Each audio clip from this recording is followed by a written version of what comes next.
اعوذ باللہ من الشیطان الرجیم بسم اللہ الرحمن الرحیم۔ کھانے کا اثر انسان کے اخلاق پر ہوتا ہے۔ اس بات کا خیال اور احساس تو کم ہی ہوتا ہے کہ ہم کھا کیا رہے ہیں اور اس کے نتائج اور اثرات کیا ہوں گے۔ بچوں کو کھانا کھلانے کا وقت نہیں چاکلیٹ دے کے ٹال دیا، سادہ دودھ پینا ان کو موت لگتا ہے، کولڈ ڈرنکس، کھانا کھا کے پیٹ بھر کے پھر ہم فارغ نہیں رہ سکتے، پھر پان چاہیے، سپاریاں چاہیے، گٹکا چاہیے، پھر تھک گئے ہیں کھا کر پھر چائے چاہیے، سو کر اٹھیے بغیر کلی کیے بیڈ ٹی پیجیے۔ اور سب جانتے ہیں کہ صحت کے لیے ان میں سے کوئی بھی چیز اچھی نہیں، اس کے باوجود یہ سمبل آف سٹیٹس بن گیا ہے۔ اب تھوڑے سے فائدے سن لیجیے ان چیزوں کے، مثلاً چاکلیٹ جو اکثر لوگوں کی کمزوری ہے، سب کچھ چھوڑ سکتے ہیں، چاکلیٹ نہیں چھوڑ سکتے۔ سائنٹیفکلی یہ بات پتہ چلی ہے کہ آدھے سر کا درد جسے میگرین کہا جاتا ہے، ایکنی، موٹاپا، دانتوں کی بیماریاں، دل کی بیماریاں، یہ سب چاکلیٹ کی پیداوار ہے۔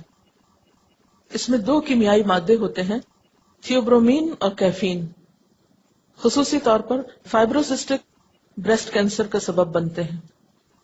کیونکہ جب چاکلیٹس نہیں تھی تو ہارڈلی کبھی سننے میں آیا تھا کہ کوئی ایسی بیماری بھی ہوتی، اور جن خواتین کے اندر اس چیز کا رجحان ہو وہ 4 گنا زیادہ دوسری خواتین کے مقابلے میں اس بیماری میں جلدی مبتلا ہو جاتی ہیں۔ پھر اسی طرح یہ بھی کہا گیا ہے کہ اس کے اندر ایک اور کیمیکل ہے جو جذباتی مسائل کا ذمہ دار ہے، مثلا افسردگی، الجھن، انتہائی رویے، یعنی چھوٹی چھوٹی بات پر آپے سے باہر ہو جانا، غصہ، کشمکش، الجھنیں، انتہا پسندی، وہم، حتیٰ کہ یہ تشدد آمیز رویے جو ہیں، یعنی بچوں کا ہائپر ہونا، اس کی وجہ بھی چاکلیٹ بتائی جاتی۔ ڈاکٹر مارشل مینڈل کے مطابق دودھ سے بنی ملک چاکلیٹ ذہنی کشمکش، یاداشت میں کمی اور لکھنے کی صلاحیت میں کمی کا سبب بنتی۔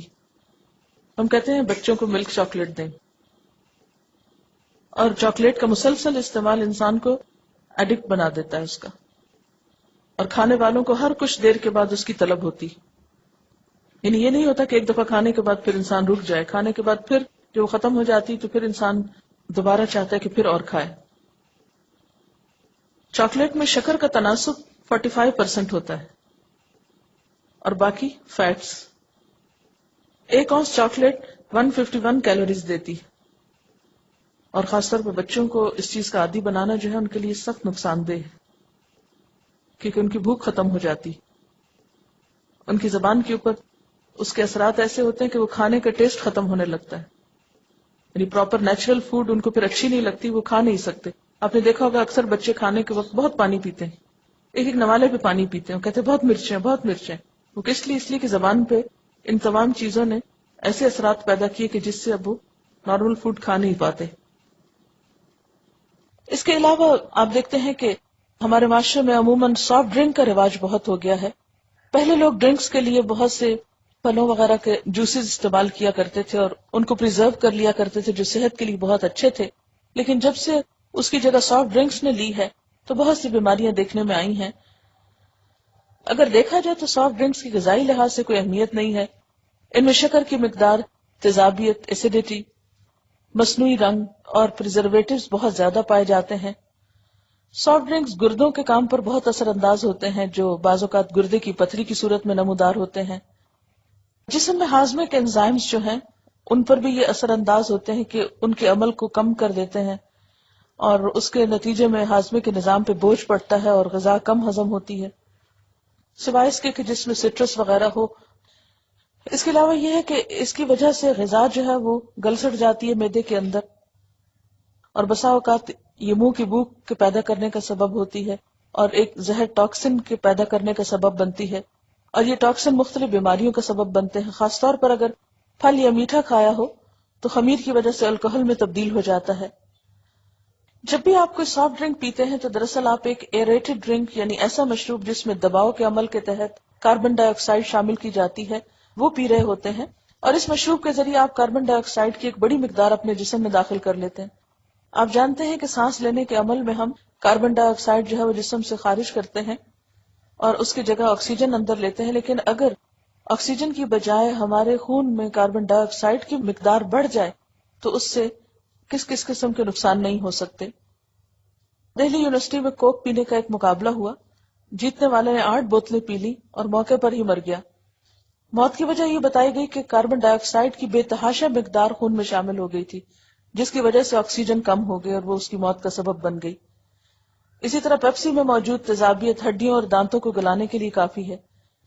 اس کا بھی تجربہ کیا گیا کہ ایک ٹوٹا ہوا دانت پیپسی کو بوتل میں ڈالا گیا، 10 دن میں وہ دانت اسی میں حل ہو گیا۔ تو اس سے اندازہ کر سکتے ہیں کہ جو لوگ کثرت کے ساتھ ایسے ڈرنکس پیتے ہیں ان کے دانتوں کا حال کیا ہوتا ہوگا۔ کہا جاتا ہے کہ کوک میں موجود سٹرک ایسڈ کی مقدار چینی کے برتنوں پر سے دھبے صاف کر سکتی ہے۔ گاڑیوں کے کروم بمپر پر سے دھبے صاف کرنے کے لیے ایلومینیم فائل کو کرمپل کر کے کوکا کولا میں بھگو دیں، پھر اس سے بمپر کو رگڑنے سے اس کے دھبے صاف ہو جاتے ہیں۔ گاڑی کی بیٹری کے ٹرمینل میں لگے زنگ کو دور کرنے کے لیے کوک کا ایک کین ڈالیں اور اس سے تمام زنگ صاف ہو جائے گا۔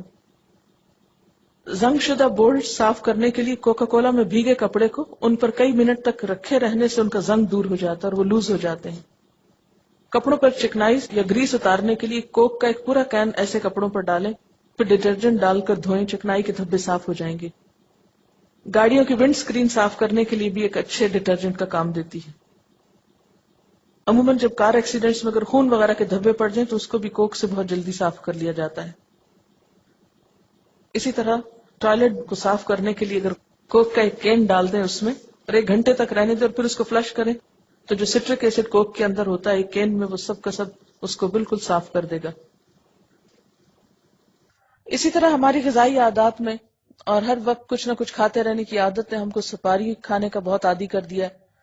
حالانکہ تحقیقات سے یہ بات پتہ چلی ہے کہ سپاریاں منہ کے کینسر، امراض دل، شوگر اور دمے کے پھیلاؤ کا ذریعہ بنتی ہیں۔ سپاری سے منہ کے اندر نرم گالوں کی جلد، زبان، مسوڑے سبھی متاثر ہوتے ہیں، اور اس میں تانبے کی زیادتی جو ہے وہ کینسر پیدا کرنے کا سبب بنتی ہے۔ سونف اور سپاری میں ہیروئن اور مارفن کے ہلکے سے اثرات پائے جاتے ہیں۔ یہ بات کراچی یونیورسٹی کی ایک تحقیق کے ذریعے سامنے آئی جس میں انہوں نے سونف سپاری کے 36 مختلف نمونوں کا تجزیہ کیا۔ بہت سے سونف سپاری بنانے والے اس میں نشہ آور چیزیں ملاتے ہیں تاکہ اس کے عادی لوگ اس کا مستقل استعمال کریں اور ان کی آمدنی میں اضافہ ہو۔ تحقیق میں لیے گئے نمونوں میں سے تقریباً نصف میں مارفین اور تقریباً 1/3 میں ہیروئن کے اثرات ملے۔ ان نمونوں میں سے 16 نمونوں کو جب 48 گھنٹوں کے لیے پانی میں رکھا گیا تو اس میں پھپھوندی لگ گئی۔ بعض سونف سپاری کے پیکٹس پر فیکٹری کا نام بھی نہیں لکھا ہوتا، پتہ بھی نہیں چلتا کہ بنی ہوئی کہاں کی ہے۔ اسی طرح پان کھانا ایک پرانی ہندوستانی روایت ہے اور کہا جاتا ہے کہ اس کے کھانے سے منہ سے خوشبو آتی، کھانا ہضم ہوتا ہے، لیکن یہ محض ایک خیال ہے۔ ڈاکٹر نعیم کھتری کہتے ہیں کہ پان ایک زہر ہے۔ پان مسالے میں بسا اوقات نشہ بھی ملایا جاتا ہے اور اس میں تمباکو کا استعمال بھی ہوتا ہے یا دوسرے ارکیات ہوتے ہیں، اور نشہ آور چیز جیسا کہ آپ جانتے ہیں کہ ہمارے دین میں منع ہے۔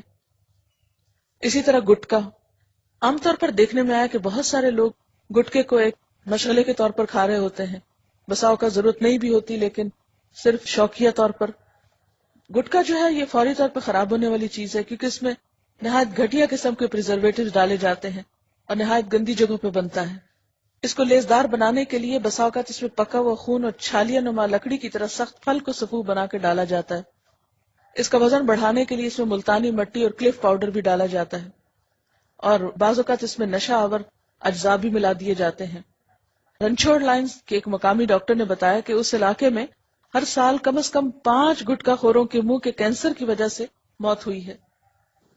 ایک ریسرچ ریسنٹلی پاکستان میں ہوئی جس سے ہر سال 3000 اموات منہ کے کینسر کی وجہ سے ہوتی ہیں، اور اس کی وجہ اسی طرح کی ان ہائیجینک قسم کی فوڈ کھانا ہے یا غیر طیب فوڈ کھانا ہے۔ ایک ریسرچ کونسل کی تحقیق کے مطابق منہ کا سرطان تمام سرطان میں سے 10% ہے اور دوسرے نمبر پر ہے۔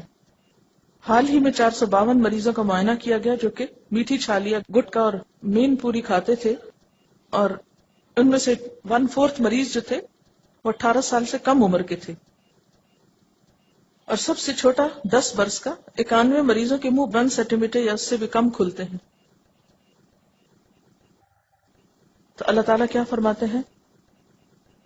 یا ایھا الذین آمنوا، اے لوگو جو ایمان لائے ہو، کلوا من طیبات ما رزقناکم، کھاؤ اس میں سے جو پاکیزہ چیزیں ہم نے تم کو بطور رزق دی ہیں، واشکروا للہ، اور اللہ کا شکر ادا کرو۔